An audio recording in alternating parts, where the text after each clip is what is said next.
गुलदस्ता से आप सुन रहे हैं शरत चंद्र चट्टोपाध्याय द्वारा लिखित उपन्यास पौथेर दाबी का हिंदी रूपांतर पथ के दावेदार धारावाहिक के रूप में। आइए आज सुनते हैं इसका अगला भाग। जलमार्ग से आने वाले शत्रु के जलयानों को रोकने के लिए नगर के अंतिम छोर पर नदी के किनारे मिट्टी का एक छोटा सा किला है। उसमें संतरी अधिक नहीं रहते, केवल तोपे चलाने के लिए कुछ गोरे गोलंदाज रहते हैं। अंग्रेजों के इस विघ्नहीन शांतिकाल में यहाँ विशेष कड़ाई नहीं थी, प्रवेश की मनाही है। लेकिन अगर कोई भूला भटका व्यक्ति सीमा के अंदर पहुंच जाता तो उसे भगा देते हैं, बस इतना ही। भारती कभी कभी अकेली यहाँ आ बैठती थी। जिन लोगों पर किले की रक्षा का भार था उन लोगों ने उसे देखा न हो ऐसी बात नहीं थी, लेकिन शायद भले घर की महिला समझकर वो लोग आपत्ति नहीं करते थे। सूर्य अभी अभी अस्त हुआ था। अंधेरा होने में अभी कुछ देर थी। पक्षियों की आवाजें इधर उधर मंडरा रही थी। सहसा नदी के दाईं ओर के मोड़ से छोटी सी रोशनी शैंपेन नाव सामने आ गई। नाव में मल्लाह के अतिरिक्त और कोई नहीं था। भारती के चेहरे की ओर देखकर उसने अपनी बंगला भाषा में कहा, माँ, उस पार जाओगी? एक आना देने से ही उस पार पहुंचा दूंगा। भारती बोली, नहीं। अच्छा, 2 पैसे ही दे दो, चलो। भारती बोली, नहीं भैया, मेरा घर इसी पार है। मला गया नहीं, जरा हंसकर बोला, पैसा ना हो तो ना दो, चलो तुम्हें घुमा लाऊं। ये कहकर उसने नाव घाट पर लगा दी। भारती भयभीत हो उठी। अंधेरा और निर्जन स्थान। वो जानती थी कि चटगांव के मुसलमान मल्लाह बहुत ही दुष्ट होते हैं। खड़ी होकर क्रुद्ध स्वर में बोली, चले जाओ वरना पुलिस बुला लूंगी। मल्लाह डर कर रुक गया। उसकी उम्र 50 के ऊपर पहुंच चुकी है, लेकिन अभी तक शौक नहीं गया। बेल बूटेदार लुंगी पहने हैं, लेकिन तेल और मैल से वो बहुत ही गंदी हो गई है। शरीर पर कीमती फ्रॉक कोट है, शायद किसी पुराने कपड़ों की दुकान से खरीदा गया है। सिर पर बेलदार चिथड़े की टोपी है। सहसा पहचान कर भारती बोली, भैया, आपका चेहरा चाहे जैसा ही क्यों ना हो, आप तो गले की आवाज तक को बदलकर उसे मुसलमान बना चुके हो। मल्लाह बोला, जाऊं या पुलिस को बुला रही हो? भारती बोली, पुलिस को बुलाकर तुमको गिरफ्तार करा देना ही उचित होगा। अपूर्व बाबू की इच्छा को अपूर्ण क्यों रहने दूं? मल्लाह बोला, उसी की बात कर रहा हूं। आओ, ज्वार अब अधिक देर तक नहीं रहेगा, अभी 2 कोस रास्ता चलना है। भारती नाव पर जा बैठी। उसे ठेलकर डॉक्टर साहब पक्के मल्लाह की तरह आगे बढ़े, जैसे दोनों हाथों से पतवार चलाना ही उनका पेशा हो। लामा जहाज चला गया, देख लिया? उन्होंने पूछा। हाँ, अपूर्व उस ओर के फर्स्ट क्लास वाले डेक पर थे। नहीं, डॉक्टर बोले, उनके डेरे पर या ऑफिस में जाने का कोई उपाय नहीं था, इसलिए जेटी के एक और शैंपन लगाकर मैं ऊपर खड़ा था। हाथ उठाकर सलाम करते ही भारती ने बेचैन होकर कहा, किसके लिए? किसके कारण इतना बड़ा और भयानक काम तुम करने गए थे भैया? डॉक्टर ने सिर हिलाकर कहा, मैं ठीक उसी कारण से गया था जिस कारण तुम यहाँ अकेली बैठी हो बहन। भारती रोती हुई बोली, नहीं, बिल्कुल नहीं। यहाँ तो मैं अक्सर ही आती रहती हूँ, किसी के लिए नहीं आती। क्या उन्होंने तुम्हें पहचान लिया? नहीं, डॉक्टर ने कहा, दाढ़ी मूछें बढ़ाना सहज काम नहीं है, लेकिन मैं चाहता था कि अपूर्व बाबू मुझे पहचान लेते, पर वो इतने व्यस्त थे कि मुझे देखने की उन्हें फुर्सत ही नहीं थी। इसके बाद क्या हुआ? विशेष कुछ नहीं। विशेष कुछ नहीं हुआ, ये तो मेरे भाग्य की बात है। पहचान लेने पर वो तुम्हें गिरफ्तार करा देते और इस अपमान से बचने के लिए मुझे आत्महत्या करनी पड़ती। नौकरी चली गई, लेकिन प्राण तो बच गए। डॉक्टर चुपचाप नाव खेने लगे। कुछ दिन मौन रहकर भारती ने पूछा, क्या सोच रहे हो भैया? बताओ तो जानू। बताऊं? तुम सोच रहे हो कि भारतीय लड़की होकर भी मनुष्य को मेरी अपेक्षा अधिक पहचान सकती है। अपनी प्राण रक्षा के लिए कोई भी पढ़ा लिखा आदमी इतनी नीचता कर सकता है? लज्जा नहीं, कृतज्ञता नहीं, मोह ममता नहीं, खबर नहीं दी, खबर देने की कोशिश नहीं की।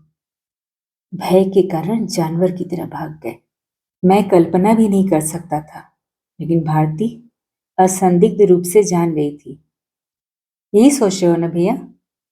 डॉक्टर ने कोई उत्तर नहीं दिया। मेरी ओर एक बार देखो ना भैया।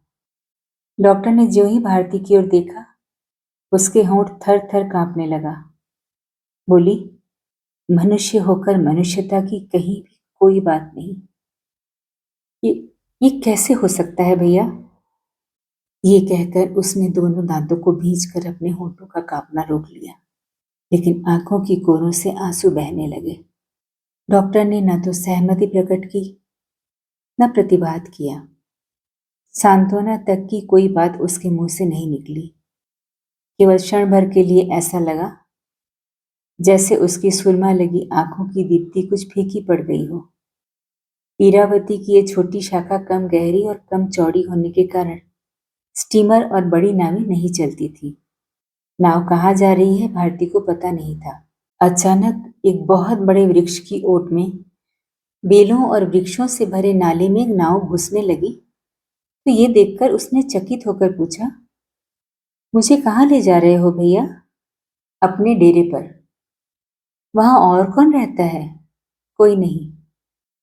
मुझे मेरे डेरे पर कब पहुंचाओगे? पहुंचा दूंगा, आज रात या कल सवेरे।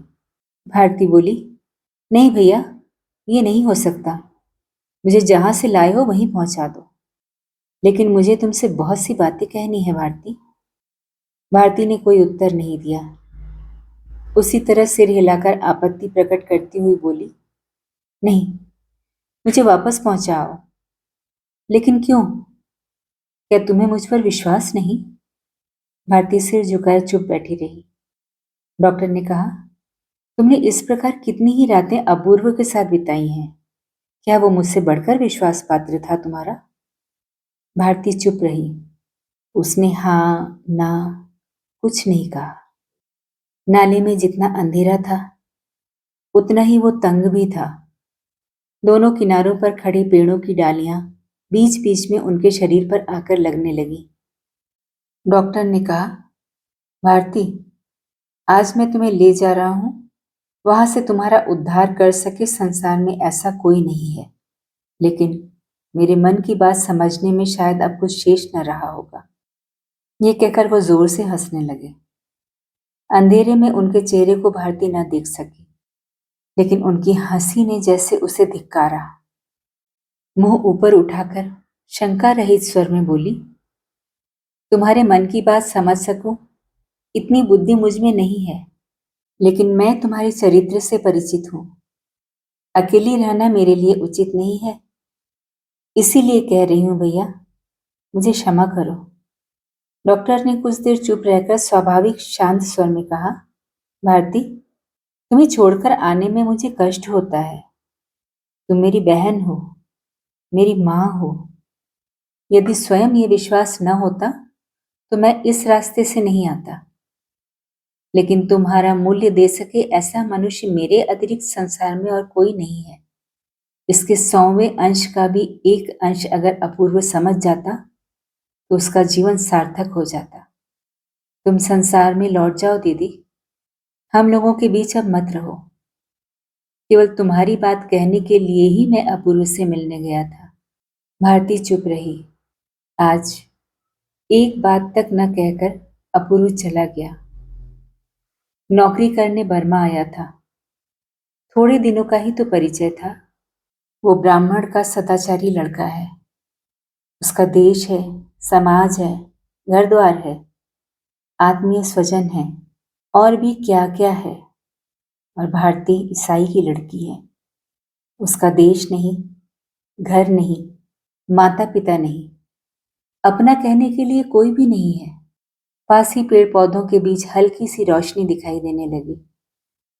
डॉक्टर ने इशारा करके कहा, यही मेरा डेरा है। खूब आजाद था। पता नहीं कैसी माया में जकड़ गया हूं। तुम्हारे लिए ही चिंता में पड़ा हूं।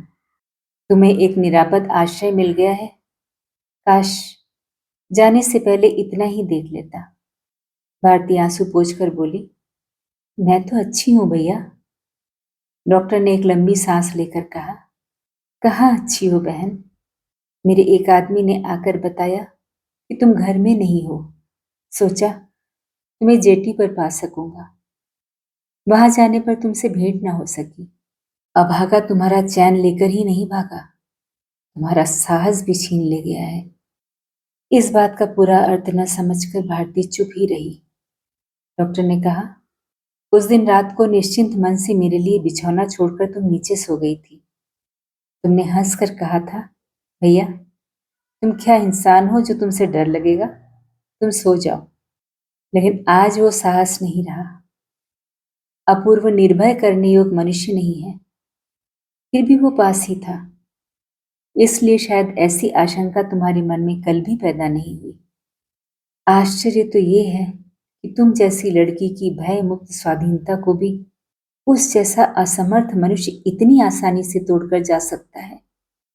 भारती मीठे स्वर में बोली, लेकिन उपाय क्या है भैया?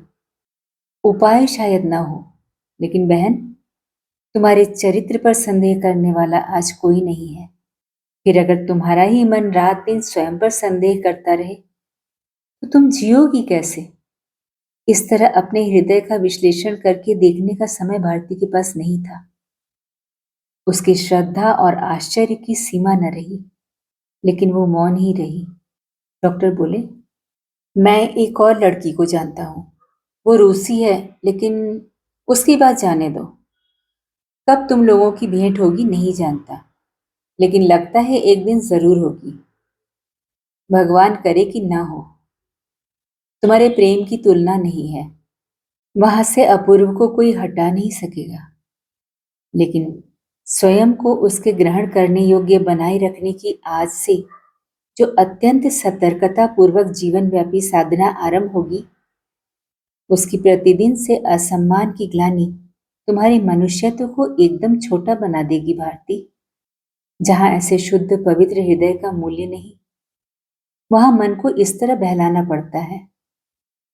कौन जाने भाग्य में उतने दिनों तक जीवित रहने का समय मेरे पास है या नहीं। लेकिन यदि हो दीदी, तो बहन कहकर गर्व करने के लिए सब्यसाची के पास कुछ भी शेष नहीं रहेगा। भारती ने पूछा, तो तुम मुझे क्या करने को कहते हो? तुमने ही तो मुझसे बार बार संसार में लौट जाने को कहा था, लेकिन सिर नीचा करके जाने को नहीं कहा था। लेकिन स्त्रियों का ऊंचा सिर तो कोई भी पसंद नहीं करता। तब मत जाना। भारती ने हंसकर कहा, तुम निश्चिंत रहना भैया, मेरा जाना नहीं हो सकेगा। सारे रास्तों को अपने हाथ से बंद करके केवल एक रास्ता खोल रखा था, वो भी आज बंद हो गया। ये तुम देख आए हो। अब जो रास्ता तुम मुझे दिखा दोगे, उसी रास्ते से चलूंगी। मेरी केवल इतनी सी प्रार्थना स्वीकार कर लेना कि अपने भयंकर रास्ते पर मुझे मत बुलाना। भगवान के समान अप्राप्य वस्तु को पाने के भी जब इतने मार्ग हैं, तब तुम्हारे लक्ष्य तक पहुंचने के लिए रक्तपात के अतिरिक्त क्या दूसरा मार्ग नहीं है? मेरा दृढ़ विश्वास है कि मानव की बुद्धि बिल्कुल समाप्त नहीं हो गई है। कहीं न कहीं दूसरा मार्ग अवश्य ही है। आज से मैं उसी पथ की खोज में निकलूंगी। भीषण दुख क्या है, उस रात को मुझे उसका पता लग गया था, जिस रात तुम लोग उनकी हत्या करने के लिए तैयार हो गए थे। डॉक्टर ने कहा, यही मेरा डेरा है। ये कहकर छोटी नाव को किनारे पर ठेलकर वो उतर पड़े। फिर हाथ में लालटेन लेकर रास्ता दिखाते हुए बोले, जूते उतार कर आओ, पैरों में कीचड़ लगेगी। भारती चुपचाप उतर आई। सागौन के 4-5 मोटे मोटे खूंटों पर पुराने और बेकार तख्तों के काट का एक मकान बना था। टूटी फूटी लकड़ी के सीढ़ी से रस्सी पकड़कर ऊपर पहुंचने पर जब 7-8 वर्ष के लड़के ने आकर दरवाजा खोला, तो भारती आश्चर्य से अवाक रह गई। अंदर पांव रखते ही देखा, फर्श पर चटाई बिछाए कम उम्र की एक बर्मी स्त्री सो रही है। 3-4 बच्चे जहां तहां पड़े हुए हैं। एक असहनीय दुर्गंध से कमरे का वायुमंडल विषाक्त हो उठा है। फर्श पर चारों ओर भात मछली के कांटे और प्याज लहसुन के छिलके पड़े हैं। पास ही दो तीन कालिक लगी मिट्टी की छोटी छोटी हंडियां पड़ी है।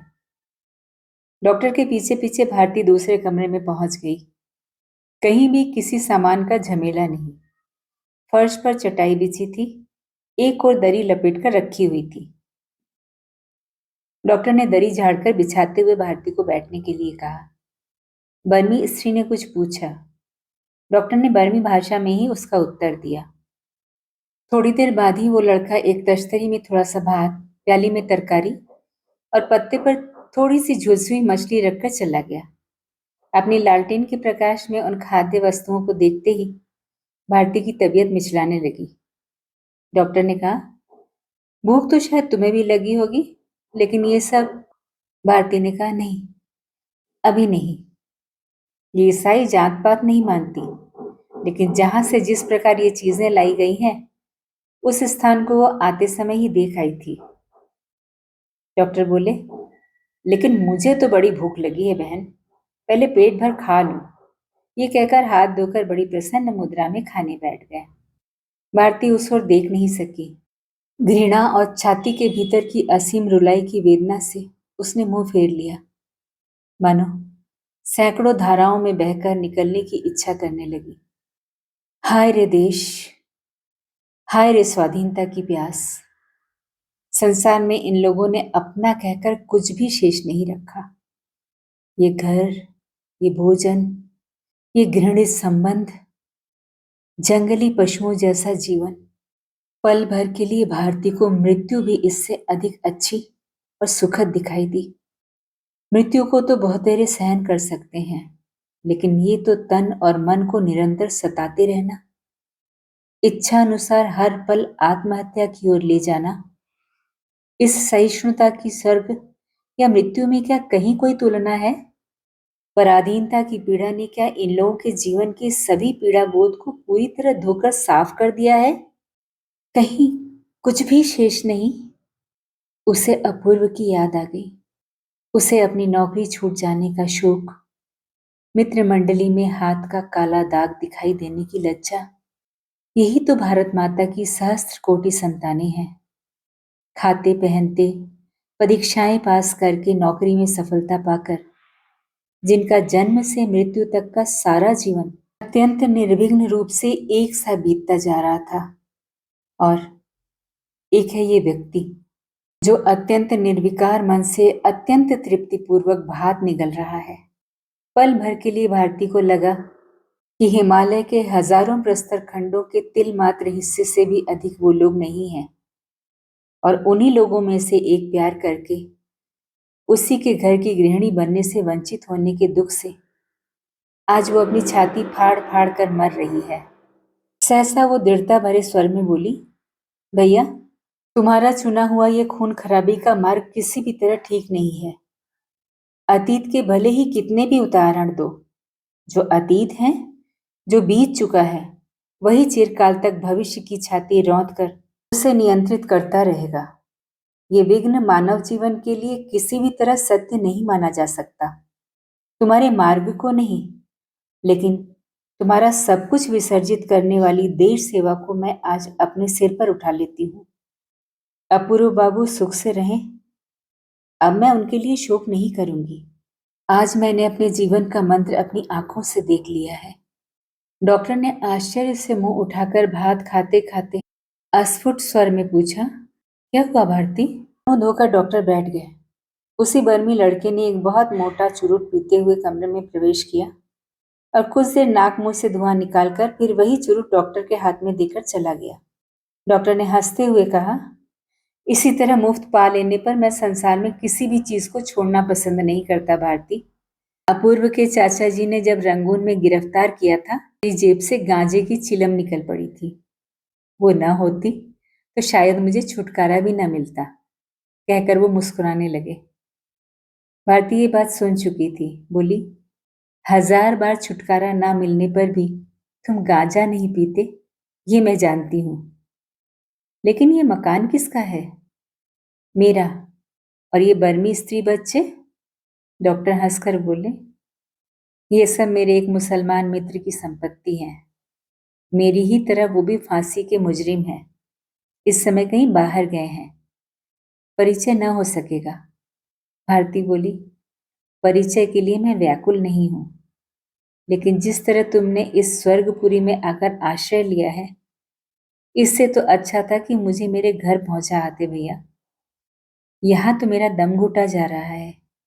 डॉक्टर ने कहा, ये स्वर्गपुरी तुम्हें अच्छी नहीं लगेगी, मैं जानता था, लेकिन तुमसे कहने के लिए मेरे पास जितनी बातें हैं वो किसी दूसरे स्थान पर नहीं की जा सकती थी भारती।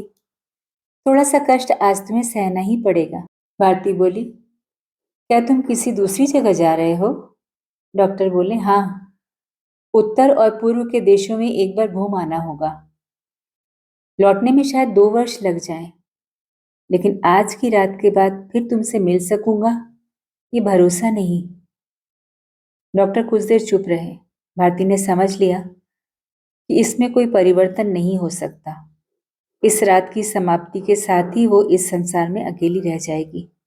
डॉक्टर बोले, मुझे दक्षिण चीन के कैंटन के भीतर और भी आगे पैदल ही जाना पड़ेगा। उस रास्ते से काम के सिलसिले में अगर अमेरिका न पहुंच पाया तो प्रशांत महासागर के द्वीपों में घूमकर इसी देश में लौटकर आश्रय लूंगा। उसके बाद जब तक आग न लगेगी यहीं रहूंगा। और बहन, अगर लौटकर न आ सका तो खबर तो तुम्हें मिल ही जाएगी। इस व्यक्ति के शांत सहज कंठ की बातें कितनी साधारण हैं, लेकिन उनका चेहरा भारती की आंखों के सामने नाच उठा। कुछ देर चुप रहकर बोली, चीन देश में पैदल जाना कितना भयानक काम है ये मैं सुन चुकी हूं, लेकिन मैं तुमको डर दिखलाना नहीं चाहती। अगर यहां से निकल जाना ही चाहते हो तो फिर यहीं क्यों लौट आना चाहते हो? तुम्हारी अपनी जन्मभूमि में क्या तुम्हारे लिए कोई काम नहीं है? उसी के काम के लिए तो मैं इस देश को छोड़कर जा रहा हूं। इस देश में स्त्रियां स्वतंत्र हैं। स्वतंत्रता का मार्ग वो समझेंगी। उन लोगों की मुझे बहुत जरूरत है। अगर कभी इस देश में आग जलती देखी तो मेरी बात याद कर लेना कि उस आग को स्त्रियां ही जला रही हैं। याद रहेगी ये बात? भारती ने कहा, लेकिन मैं तुम्हारे पद की पथिक नहीं हूं। डॉक्टर बोले, ये मैं जानता हूं, लेकिन बड़े भाई की बात याद करने में तो कोई दोष नहीं है। भैया की बीच बीच में याद तो आ जाएगी। भारती बोली, बड़े भैया की याद आने के लिए मेरे पास बहुत सी चीजें हैं। इसी तरह शायद तुम मनुष्यों को अपने कुमार्ग में खींच लाया करते हो भैया, लेकिन मुझे नहीं खींच सकते। वो सहसा उठ खड़ी हुई, समेटी दरी झाड़कर बिछा दी, फिर बांस के मचान पर कंबल तकिया आदि उतारकर अपने हाथ से बिस्तर पर बिछाते हुए बोली, अपूर्व बाबू के जहाज के चक्के आज मुझे जिस मार्ग का संकेत दे गए हैं, मेरा एकमात्र मार्ग अब वही है। फिर जिस दिन भेंट होगी उस दिन तुम भी स्वीकार करोगे। डॉक्टर व्यग्र होकर बोल उठे, तुमने अचानक ये क्या शुरू कर दिया भारती? क्या इस फटे कंबल को मैं खुद नहीं बिछा सकता था? इसकी तो कोई जरूरत थी ही नहीं। भारती बोली, तुमको जरूरत नहीं थी, लेकिन मुझे तो थी। फिर स्त्रियों के जीवन में इसकी भी जरूरत न रहे तो किस बात की जरूरत है, बता सकते हो भैया? डॉक्टर बोले, इसका उत्तर नहीं दे सकूंगा बहन, मैं हार मानता हूं। लेकिन तुम्हारे अतिरिक्त मुझे और किसी स्त्री से हार नहीं माननी पड़ी। भारती हंसती हुई बोली, सुमित्रा जीजी से भी नहीं? नहीं। बिछौना बिछ जाने पर डॉक्टर उस पर आ बैठे। भारती पास बैठकर बोली, जाने से पहले एक बात और पूछूं तो क्या छोटी बहन का अपराध क्षमा होगा? क्यों नहीं? सुमित्रा जीजी आपकी कौन है?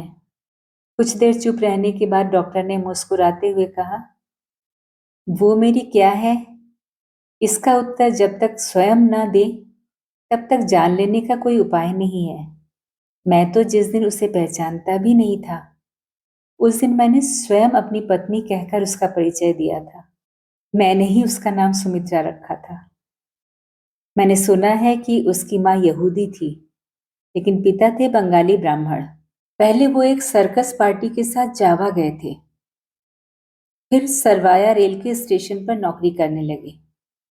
जब तक वे जीवित रहे सुमित्रा मिशनरी स्कूल में पढ़ती रही। उनके मर जाने के बाद 5-6 वर्ष के इतिहास को सुनने की तुम्हें कोई जरूरत नहीं। भारती बोली, नहीं भैया, मुझे सब बताओ। डॉक्टर ने कहा, मैं भी सब नहीं जानता भारती, केवल इतना ही जानता हूं कि माँ बेटी, दो मामा, एक चीनी और दो मद्रासी मुसलमान मिलकर जावा में छिपे ढंग से गांजे के आयात निर्यात का धंधा कर रहे थे। मैं नहीं जानता था कि वो लोग क्या करते हैं। बस यही देखा करता था कि बटासिया के सुरवाया तक ट्रेन द्वारा सुमित्रा अक्सर आया जाया करती थी। अत्यंत सुंदर होने के कारण बहुत से लोगों की तरह मेरी भी नजर उस पर पड़ गई थी। बस सब कुछ यहीं तक सीमित था। लेकिन एक दिन अचानक ही परिचय हो गया, तेगा स्टेशन के वेटिंग रूम में। यह बंगाली लड़की है, इस बात का पता मुझे पहले पहले नहीं चला। भारती ने कहा, सुंदरी होने के कारण सुमित्रा जी को आप फिर भूल नहीं सके, यही बात है ना भैया? डॉक्टर बोले, एक दिन मैं जावा छोड़कर कहीं और चला गया और शायद उसे भूल ही गया। लेकिन 1 वर्ष के बाद सहसा बेंकुलन शहर की जेटी पर सुमित्रा से भेंट हो गई। एक बक्स में अफीम थी और सुमित्रा को घेरे चारों ओर पुलिस खड़ी थी। मुझे देखकर उसकी आंखों से आंसू बहने लगे। मुझे संदेह नहीं रहा कि अब मुझे उसकी रक्षा करनी पड़ेगी। अफीम के बक्स को स्पष्ट अस्वीकार करके मैंने उसे अपनी पत्नी बताकर परिचय दे दिया।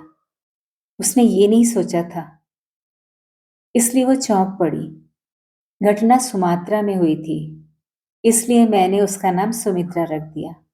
वैसे उसका वास्तविक नाम रोज दाऊद था।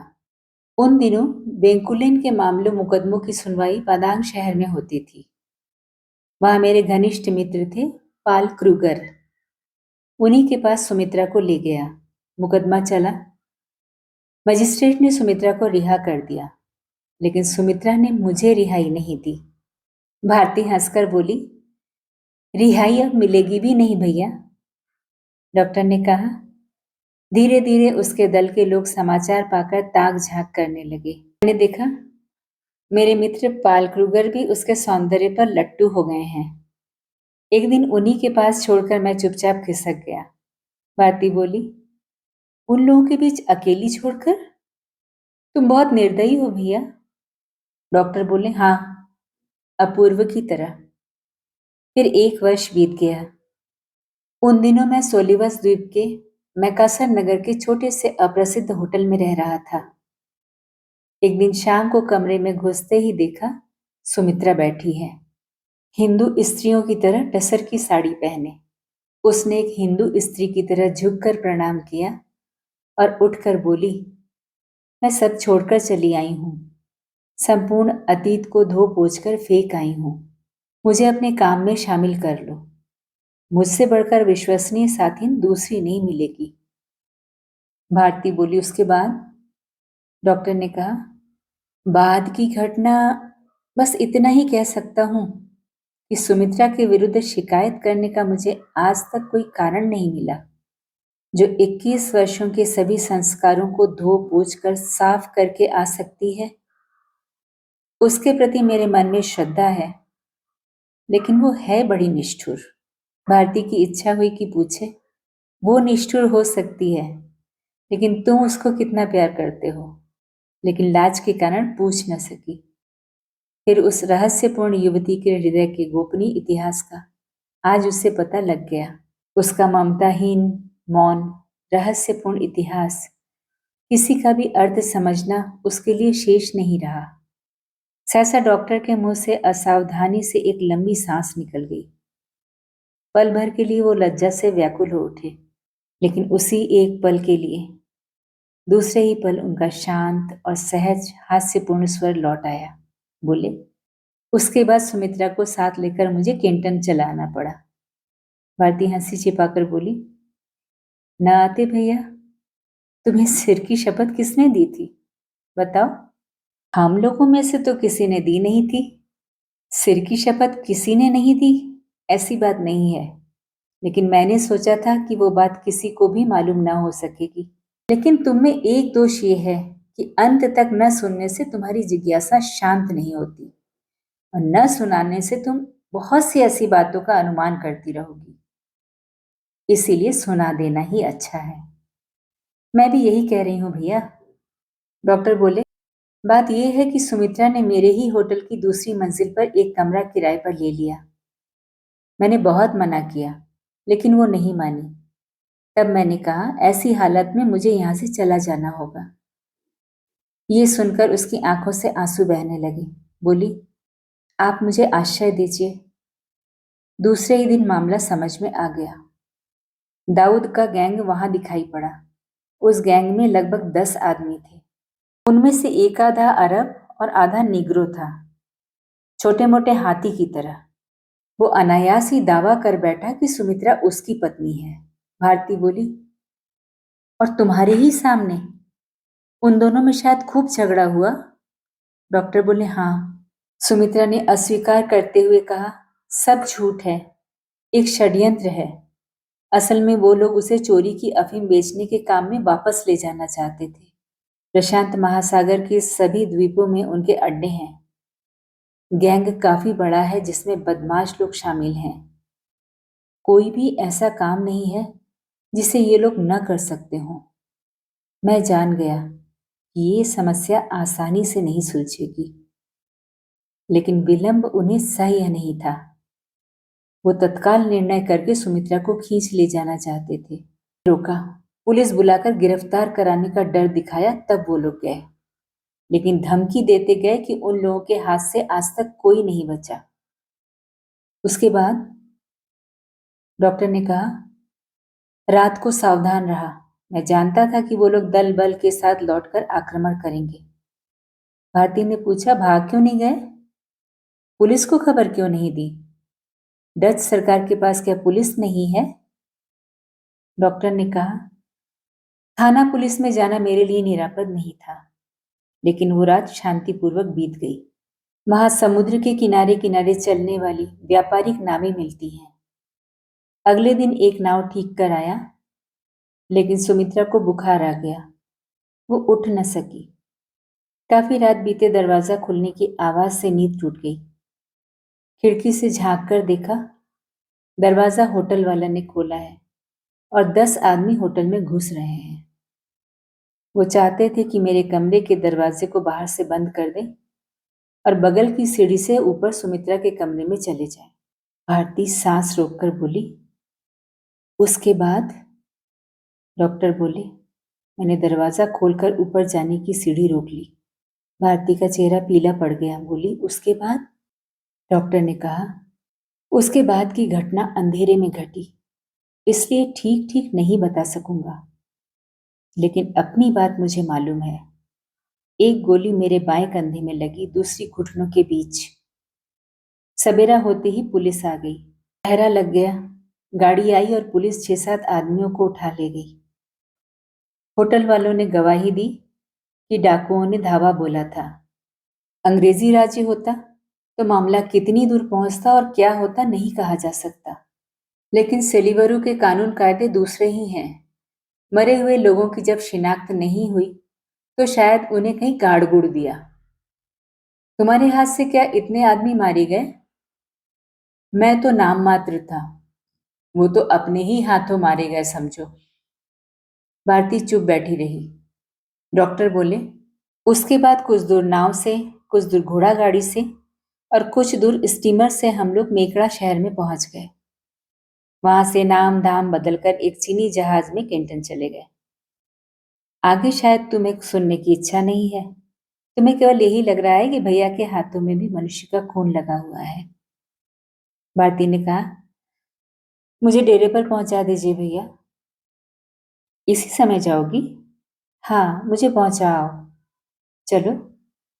ये कहकर उन्होंने फर्श से एक तख्त हटाकर कोई चीज चुपके से निकालकर अपनी जेब में रख ली। भारती समझ गई कि ये पिस्तौल है। पिस्तौल उसके पास भी थी। सुमित्रा के आदेश के अनुसार वो उसे बाहर जाते समय अपने साथ रखती थी। ये ज्ञान उसे आज पहली बार हुआ कि मनुष्यों को मार डालने का यंत्र है। नाव पर भारती ने धीरे धीरे कहा, तुम जो भी क्यों ना करो, तुम्हारे अतिरिक्त मेरे लिए पृथ्वी पर आश्रय नहीं है। जब तक मेरे मन की अशांति नहीं मिट जाती, तुम तब तक मुझे छोड़कर नहीं जा सकते भैया। बोलो, जाओगे तो नहीं? डॉक्टर ने कहा, अच्छा, ऐसा ही होगा बहन। नाव पर बैठी हुई भारती मन ही मन न जाने कितनी बातें सोचती रही।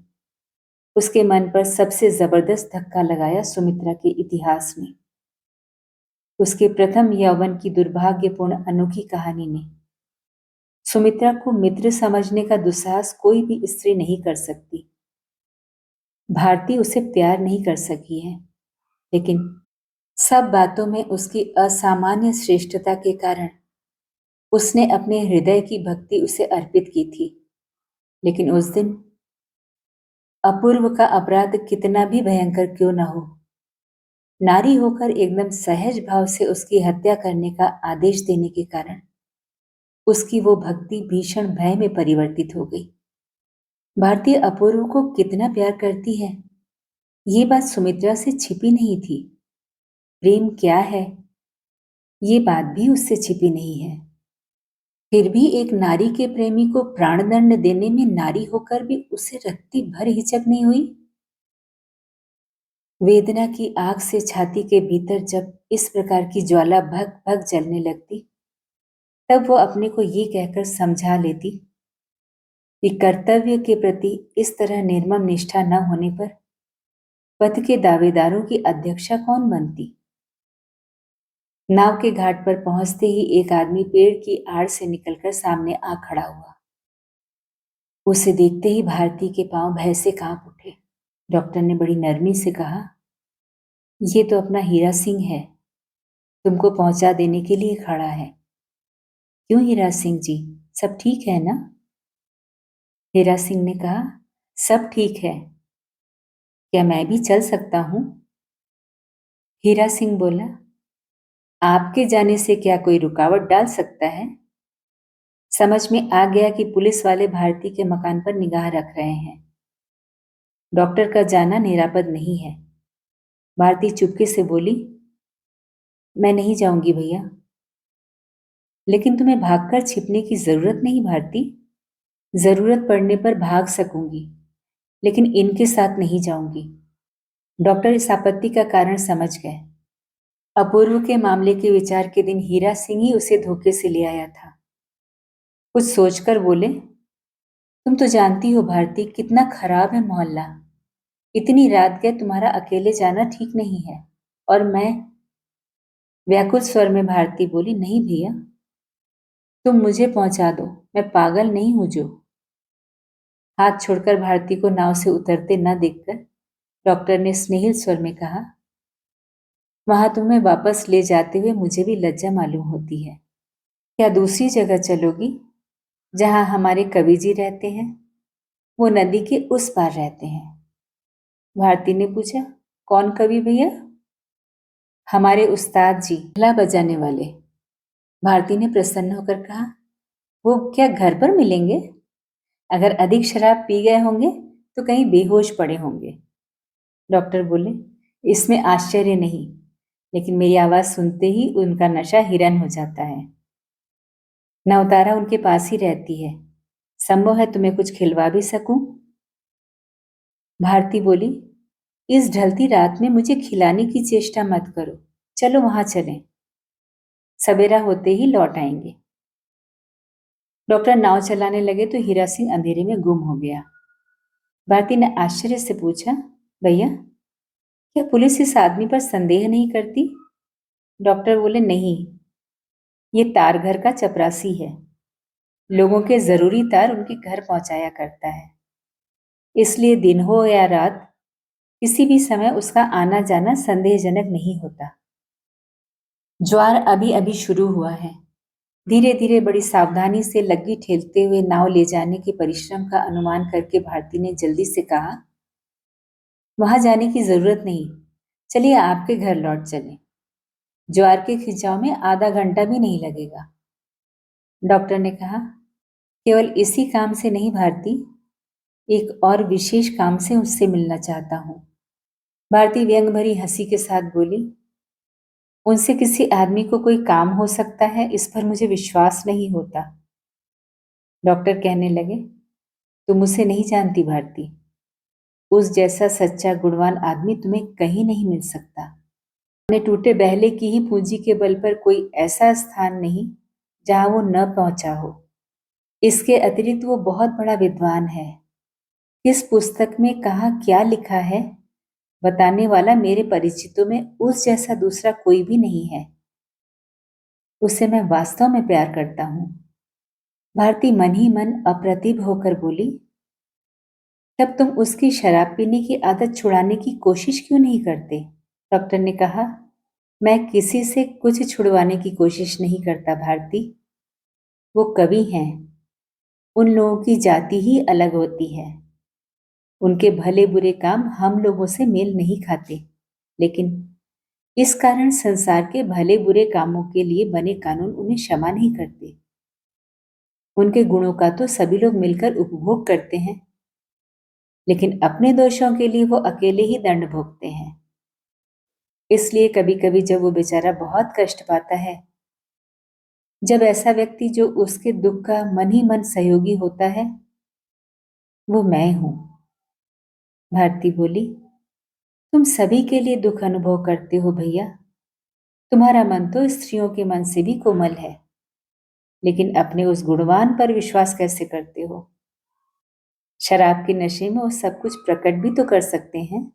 डॉक्टर बोले, केवल इतना ज्ञान ही तो उसमें बचा है, फिर उसकी बातों पर कोई अधिक विश्वास भी तो नहीं करता।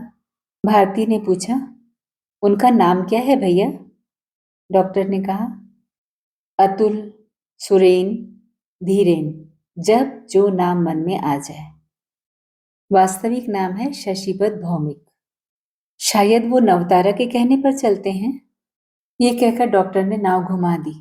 पानी के तेज बहाव के कारण छोटी सी नाव बहुत तेजी से चलने लगी और देखते ही देखते उस पार जा लगी। भारती का हाथ पकड़कर डॉक्टर नाव से उतर पड़े। आगे बढ़ने पर एक तंग रास्ता मिला। उसके आसपास पानी के भरे छोटे बड़े गड्ढे थे। उनके बीच से वो रास्ता अंधेरे में चला गया था। भारती ने कहा, भैया, फिर वैसी ही भयानक जगह में ले आए। बाघ भालुओं की तरह ऐसे स्थान के अतिरिक्त तुम लोग और कहीं भी रहना नहीं जानते? और किसी से भले ही न डरो, सांपों से तो डरो। डॉक्टर हंसकर बोला, सांप तो विलायत से नहीं आए बहन। उनमें धर्म ज्ञान है। अपराध न करने वालों को वो नहीं काटते। ये सुनकर भारती को एक दिन की बात याद आ गई। उस दिन उनके ऐसे ही हास्यपूर्ण स्वर में यूरोप के विरुद्ध कितनी असीम घृणा प्रकट हो गई थी। उन्होंने फिर कहा, बाघ भालुओं की बात कहती हो बहन? मैं अक्सर ही सोचा करता हूं कि इंसान न रहकर अगर यहाँ बाघ भालू ही रहते तो संभव है ये लोग शिकार करने विलायत से यहाँ आया करते और रात दिन खून चूसने के लिए यहाँ चिपक कर पड़े रहते। भारती मौन रही। सारी जाति के विरुद्ध इतना बड़ा विद्वेष उसे व्यथित कर देता था। मन ही मन कह उठती थी, ये कभी भी सच नहीं हो सकता, ऐसा हो ही नहीं सकता। सहसा डॉक्टर ठिठक कर खड़े हो गए। बोले, हमारे उस्ताद जी जाग रहे हैं और होश में हैं। ऐसा बेहला तुमने कभी नहीं सुना होगा भारती। कुछ आगे बढ़कर भारती रुक गई। उसकी उत्सुकता निरंतर बढ़ती जा रही थी। उसका न कोई आदि था न अंत। इस संसार में उसकी तुलना नहीं हो सकती थी। 2 मिनट के लिए मानो भारती को होश ही नहीं रहा। डॉक्टर ने उसके हाथों को जरा दबाकर कहा, चलो। भारती बोली, चलो? मैंने ऐसा कभी नहीं सुना था। डॉक्टर बोले, मैंने भी इससे अच्छा कभी नहीं सुना, लेकिन इस पागल के हाथों में पड़कर बेचारे बेहला की दुर्दशा का अंत नहीं है। मैंने ही शायद 10 बार उसका उद्धार किया होगा। सुना है अपूर्व के पास 5 रुपए में गिरवी रखा हुआ था। भारती बोली, मैं उनके नाम रुपए भेज दूंगी। पेड़ों की ओट में 1-2 मंजिला मकान है। नीचे की मंजिल पर कीचड़ ज्वार के पानी और जंगली पौधों ने अधिकार कर रखा है। सामने काठ की एक सीढ़ी है और उसी के सबसे ऊंचे स्थान पर एक तोरण सा बना हुआ है। उसी पर एक बहुत बड़ी रंगीन चीनी लालटेन लटकी है जो झूलती दिखाई दे रही है। उसकी रोशनी में स्पष्ट दिखाई दिया। उसके ऊपर बड़े बड़े काले अंग्रेजी शब्दों में लिखा हुआ है, शशि तारा लॉज। भारती ने कहा, मकान का नाम है शशि तारा लॉज।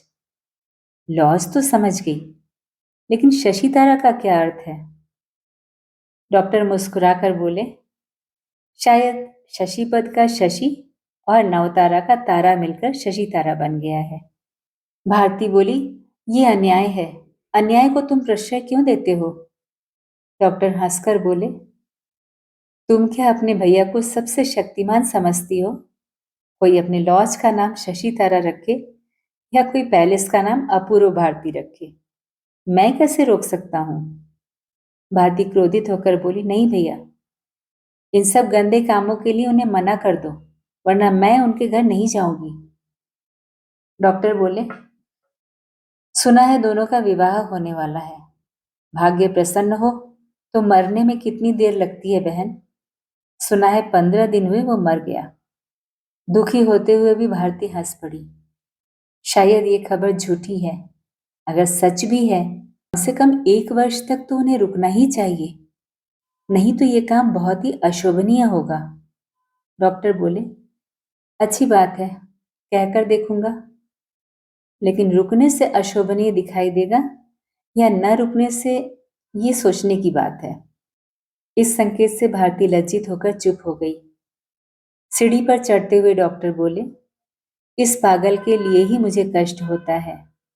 सुना है उस स्त्री को बहुत प्यार करता है, लेकिन संसार के भले बुरे की फरमाइश, मित्रों की अभिरुचि, ये सब बातें अत्यंत तुच्छ हैं भारती।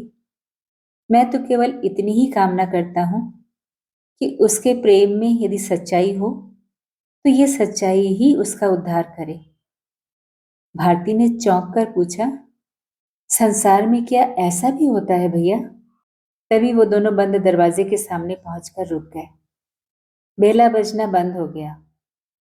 थोड़ी देर बाद दरवाजा खोलकर शशिपद बाहर आए तो सहज ही डॉक्टर को पहचान लिया। फिर भारती को पहचानते ही एकाएक उछल कर बोले, आप भारती, आइए आइए, ये कहकर उन्हें अंदर ले गए।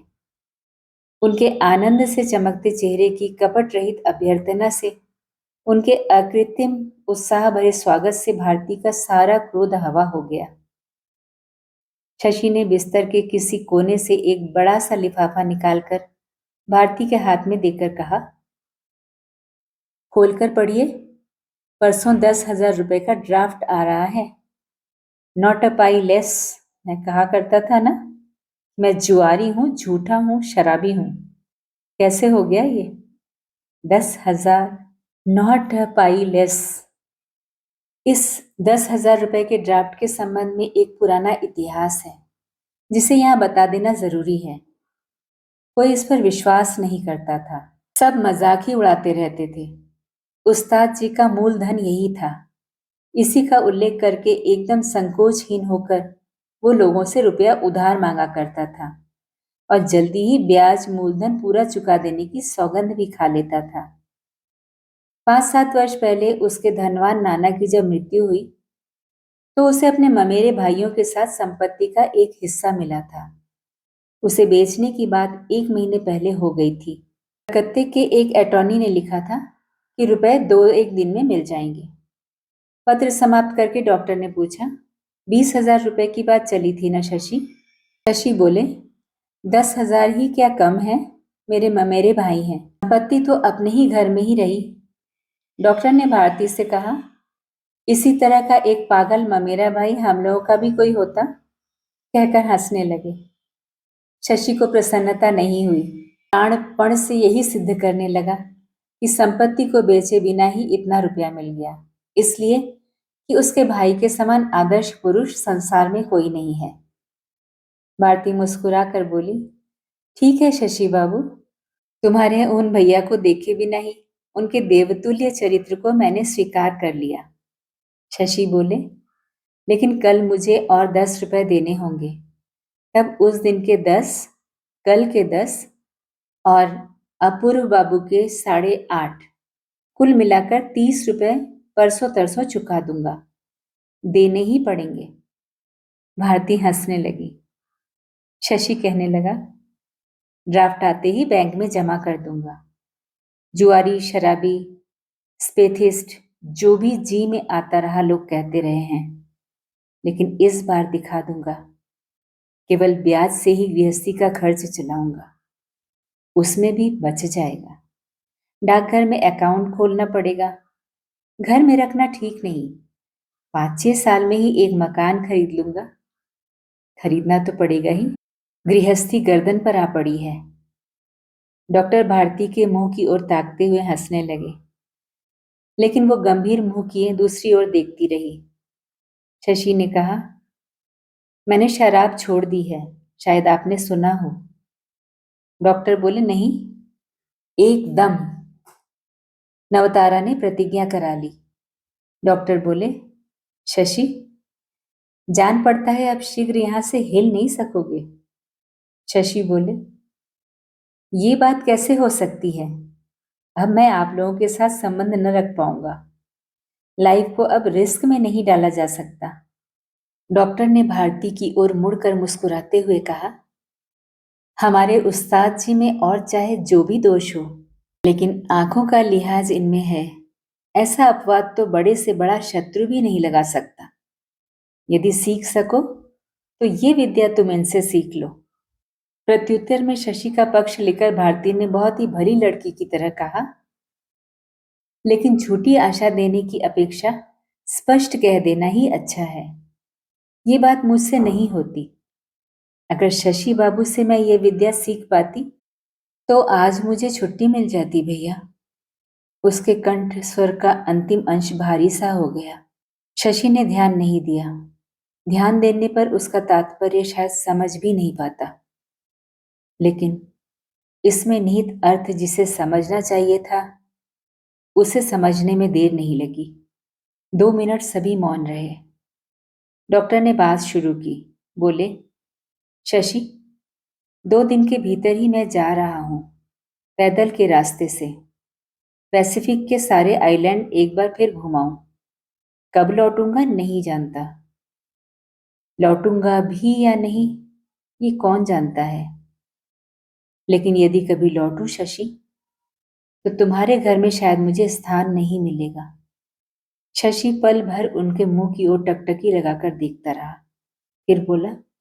उसका चेहरा और स्वर आश्चर्यजनक रूप से बदल गया।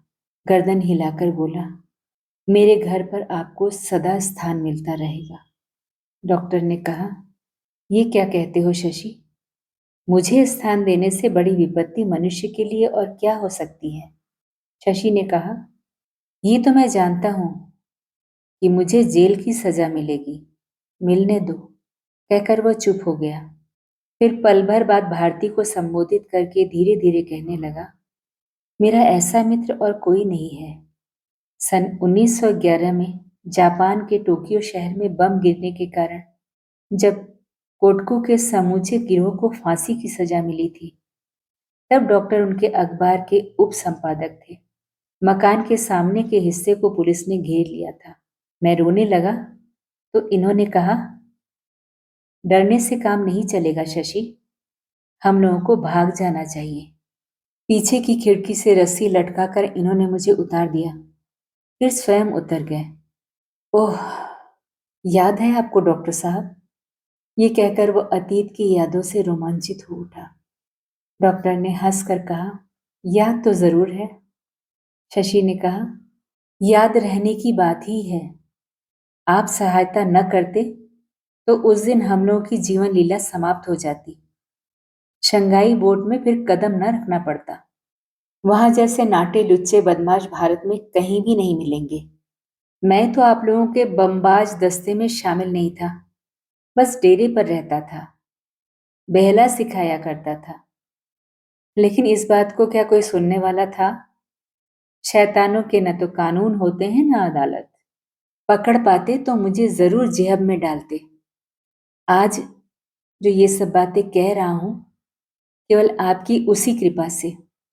ऐसा मित्र संसार में दूसरा नहीं है। ऐसी दया भी संसार में कहीं नहीं देखी।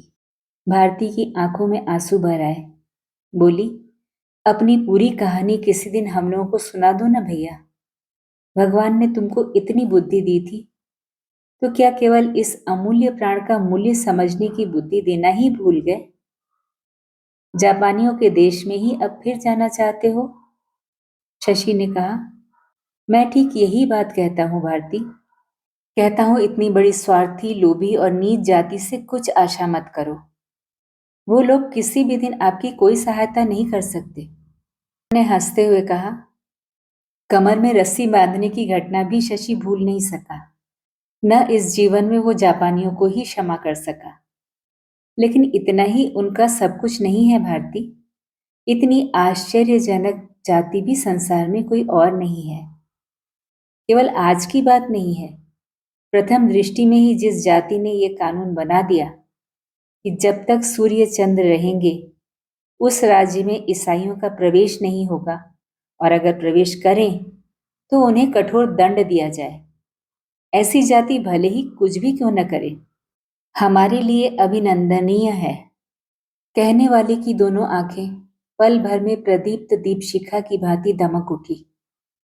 उस वज्र जैसी कठोर भयंकर दृष्टि के सामने शशि उद्भ्रांत सा हो उठा। भयभीत होकर बार बार सिर हिलाते हुए बोला, ये तो ठीक है, बिल्कुल ठीक है। भारती के मुंह से एक भी शब्द नहीं निकला। उसका हृदय इस अभूतपूर्व आवेग से थर थर कांप उठा। उसे लगा कि इस गहरी आधी रात में आसन्न विदाई से ठीक पहले पल भर के लिए उसने उस मनुष्य का स्वरूप देख लिया। डॉक्टर ने अपनी छाती की ओर उंगली दिखाकर कहा, तुम क्या कह रही थी भारती? कि इस जीवन का मूल्य समझने योग्य बुद्धि भगवान ने मुझे नहीं दी है? झूठ है। सुनोगी पूरा इतिहास? पेंटन के एक गुप्त सभा में सान्याल सेन ने मुझसे कहा था। सहसा भारती भयभीत होकर बोल उठी, लगता है कुछ लोग सीढ़ी से ऊपर चढ़ रहे हैं। डॉक्टर ने धीरे से पिस्तौल जेब से निकालकर कहा, इस अंधकार में मुझे बात पाने वाला आदमी इस संसार में नहीं है। शशि ने कहा, आज नवतारा आदि आने वाली थी शायद। डॉक्टर हंसकर बोले, शायद वही है। बहुत हल्के कदम हैं। लेकिन उनके साथ आदि कौन लोग हैं? शशि ने कहा, आपको नहीं मालूम? हम लोगों की प्रेसिडेंट साहिबा आ रही हैं शायद। भारती ने विस्मित होकर पूछा, कौन प्रेसिडेंट? सुमित्रा जी? शशि ने सिर हिलाकर कहा, हाँ। ये कहकर वो तेजी से कदम बढ़ाकर द्वार खोलने लगा। भारती डॉक्टर के मुंह की ओर ताकती रही। उसके मन में ये बात आ गई कि वो अपने यहाँ आने का कारण समझ चुकी है। आज की रात बेकार नहीं जाएगी। संभावित विघ्न बाधाओं के बीच पथ के दावेदारों की अंतिम मीमांसा आज होनी आवश्यक है। हो सकता है अय्यर हो, तलवलकर हो, और कौन जाने निरापद समझकर ब्रजेंद्र ने ही शहर छोड़कर इस जंगल में आश्रय लिया हो। डॉक्टर ने अपने स्वभाव और नियम के अनुसार पिस्तौल छिपाया नहीं। उसे बाएं हाथ में उसी तरह पकड़े रहे। उनके शांत चेहरे से कोई भी बात जानी नहीं जा सकी, लेकिन भारती का चेहरा एकदम पीला पड़ गया था। पथ के दावेदार उपन्यास की कहानी जारी रहेगी अगले भाग में।